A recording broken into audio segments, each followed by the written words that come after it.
Hello, church. Here is our devotional for Saturday, June 13th. Hopefully today we will see you for the chicken barbecue and look forward to greeting you if you happen to be passing through that line while I am greeting cars. And it can cook quickly and easily. I think it is going to be hot. So yeah, we'll see. Apologize for that. I was getting the message pulled up and scrolling down and through and forwarding it. And so, yeah, needed some leeway there. Today, I'm going to give us a self-ascribed title. We are going to be hearing in this section of miscellany Proverbs on not keeping all your eggs in one basket. So kind of spreading things out a little bit. And and hope you enjoy it. So this is 11, beginning at verse 1, and we will be going through verse 6. An interesting starting line. This is not a familiar proverb to me, or a wisdom saying in our culture. Maybe you've heard it. I did, the Towner you'll hear makes, because very often Benjamin Franklin is attributed with this line, and I didn't run across that one, but yeah, so here we go. Send out your bread upon the waters, for after many days you will get it back. Divide your means 7 ways, or even 8, for you do not know what disaster may happen on earth. When clouds are full, they empty rain on the earth. Whether a tree falls to the south or to the north, in the place where the tree falls, there it will lie. Whoever observes the wind will not sow, and whoever regards the clouds will not reap.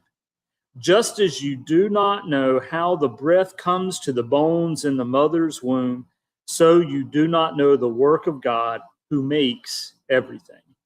In the morning, sow your seed, and at evening, do not let your hands be idle, for you do not know which will prosper, this or that, or whether both alike will be good. Curious phrases. And now, in our final portion from the reflection, Towner's going to get into that. Send out your bread upon the waters a little bit. The proverb, send out your bread upon the waters, for after many days you will get it back, has made its way into the proverbial repertoire of the English language.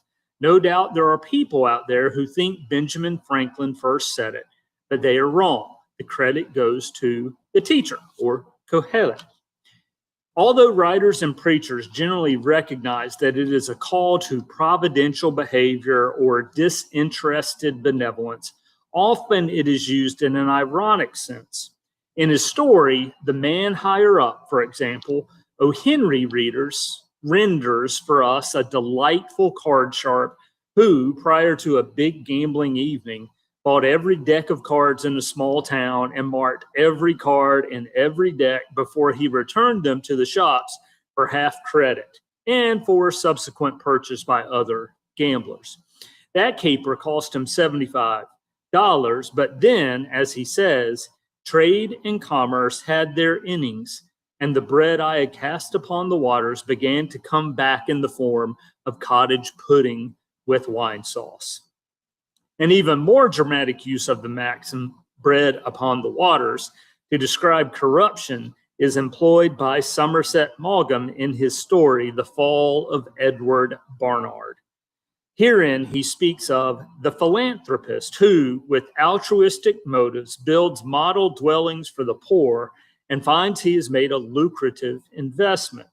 He cannot prevent the satisfaction he feels in the 10%, which rewards the bread he has cast upon the waters, but he has an awkward feeling that he detracts somewhat from the savor of his virtue. In our own time, when television evangelists appeal for funds saying they can guarantee that every dollar contributed will come back to the donor double or even sevenfold, we see a modern-day exploitation of the notion that charity is profitable.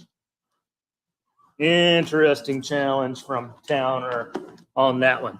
And here is our portion today from Eugene Peterson's The Message. And as mentioned before, Peterson is following the breaks of the NRSV, but we are still in the same section for him, so we're not seeing his different section headings and titles.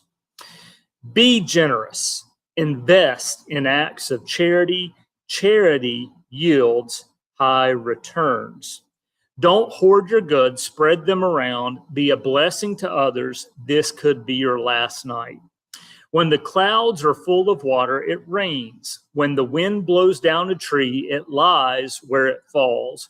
Don't sit there watching the wind. Do your own work. Don't stare at the clouds. Get on with your life.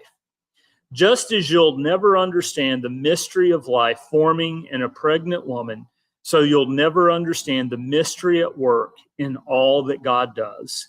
Go to work in the morning and stick to it until evening without watching the clock. You never know from moment to moment how your work will turn out in the end. Especially in our context of nothing new under the sun and the efforts of our toil. A really neat section there. So that is it for our opening portion of 11. We will be back with you on Monday as we continue in Ecclesiastes, and we'll catch you then. Bye.